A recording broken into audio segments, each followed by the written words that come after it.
छोटा सा जो कमरा है, इससे मकामी जबान में रेंठक कहा जाता है।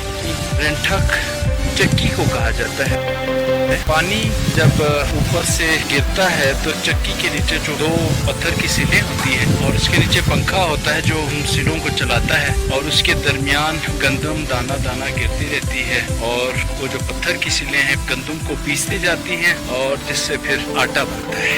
ये कदीम ज़माने की चक्की है।